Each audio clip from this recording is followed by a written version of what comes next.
Hello, আসসালামু আলাইকুম। সবাই কেমন আছেন? আমি আলহামদুলিল্লাহ অনেক বেশি ভালো আছি।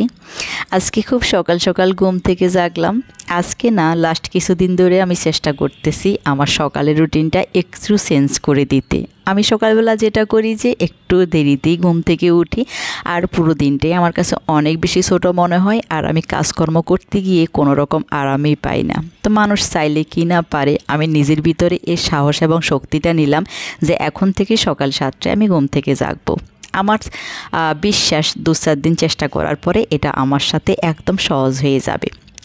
আমি আগের দিনগুলোতে নিহালকে নিয়ে স্কুলে যাইতাম, তো ওকে স্কুলে দিয়ে এসে আমি আবার বাসায় এসে ঘুমিয়ে পড়তাম, আবার ঘুম থেকে উঠে ওকে স্কুল থেকে নিয়ে আসতাম। এখন আর সেই কাজটা আমাকে করতে হবে না। আমি নিহালকে গাড়িতে দিয়ে দিয়েছি, এখন থেকে নিহাল তার গাড়িতেই যাবে, গাড়িতেই আসবে। যাই হোক, আজকে সকালবেলা ঘুম থেকে জেগে আমি চিন্তা করলাম আমার বেডরুমটা একদম পরিষ্কার করে ফেলবো। যদিও প্রতিদিনই বেডরুম পরিষ্কার করা হয়, বাট কিছু টুকিটাকি কাজ থাকে যেগুলো একদম খুঁতে খুঁতে পরিষ্কার করতে হয়, যা সব সময় করা হয় না। আমার ড্রেসিং টেবিলের এই ছোটোখাটো জিনিসগুলো 2-3 দিন পরে পরে পরিষ্কার না করলে অনেক বেশি ধুলাবালি জমে। আমি জানি না আসলে বাসায় এত ধুলাবালি কিভাবে আসে। আমার বাসাটা এমন একটা জায়গায় যেখানে খুব বেশি গাড়ি ঘোড়া চলে না এবং খুব বেশি যানজটও নাই, তারপরও বাসায় প্রচুর পরিমাণে ধুলা আসে। আর আমি বাসার বেশিরভাগ দরজা জানালা একদমই বন্ধ রাখি, আর বেশিরভাগ টাইমে আমি ফুল পর্দা দিয়ে রাখি। যাই হোক, আমার কথা বলতে বলতে ড্রেসিং টেবিলটা কিন্তু একদম গোছানো হয়ে গিয়েছে। তারপর আসছি আমি বেডে। নতুন বাসায় শিফট করার পরে নিহালকে আমি তার রুমে দিয়ে দিয়েছি। তো সব সময় যেহেতু নিহালকে নিয়ে ঘুমাতাম, আমার কেমন জানি একা একা মনে হতো, আর ওর জন্য খুব বেশি মন খারাপ হতো। রাতে আমি কয়েকবার গিয়ে ওকে দেখে আসতাম, বাট দেখতাম ও পুরোপুরি রিল্যাক্স, ওর কোনো অশান্তি নাই। আমি বারবার জিজ্ঞাসা করতাম ওর ভয় লাগে কিনা, সে একা ঘুমাতে পারে কিনা। তো সে সব কিছুই করতে পারতেছে দেখে আমার ভালো লাগতেছিল। তারপরও কেন জানি না আমার ঘুম আসতেছিল না, আবার নিহালকে আমাদের রুমেই নিয়ে আসলাম। এখন আমরা এই বেডে 3 জন ঘুমাই, আর এর জন্য সকালবেলা 3টা খাতা আমাকে গোছাইতে হয়। তো এটা একটু কষ্টদায়ক, তারপরও কিছু করার নাই। আর আমি আজকে আমার এই বেডশিটটা চেঞ্জ করব না, এটা মাত্র কালকে আমি দিয়েছি। যদিও আমার এই বেডে বেডশিট খুব বেশি দিন আমি রাখতে পারি না, আমার এটা যেহেতু ফ্লোর বেড, খুব তাড়াতাড়ি নোংরা হয়ে যায়। তবে আমি চেষ্টা করি আমার বেডরুমটা একটু পরিষ্কার পরিচ্ছন্ন এবং মানুষজন কম ঢুকাতে, কারণ আমার বেডটা যেহেতু নিচে, আমার এই কথাটা সবসময় মাথায় থাকে। তা আমি আমার বেডের বালিশগুলো ঠিকঠাক করে দিচ্ছি।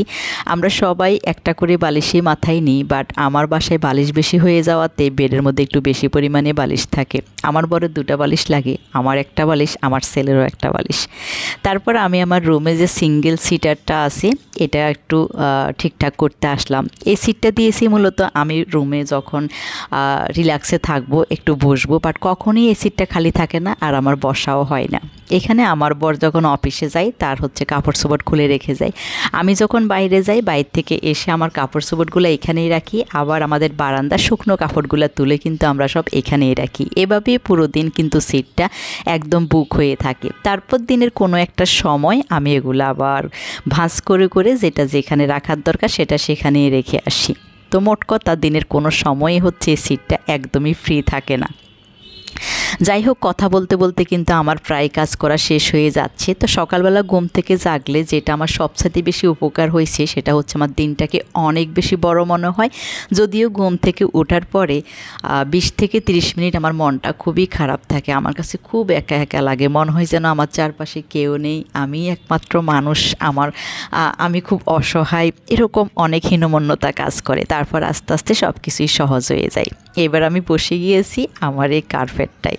আমার বেডরুমের এই কার্পেটটা আমার খুবই পছন্দ, আর এরকম অনেকগুলো কার্পেট কিনে বাসায় জমিয়ে রাখার আমার অনেক ইচ্ছে আছে। আমি এখন আমার চুলগুলোকে ভালো করে বেঁধে ফেলবো, তারপর আমি রান্নাঘরে চলে যাব। সকালের নাস্তাটা রেডি করতে হবে, নিহা একটু পরে স্কুলে চলে যাবে।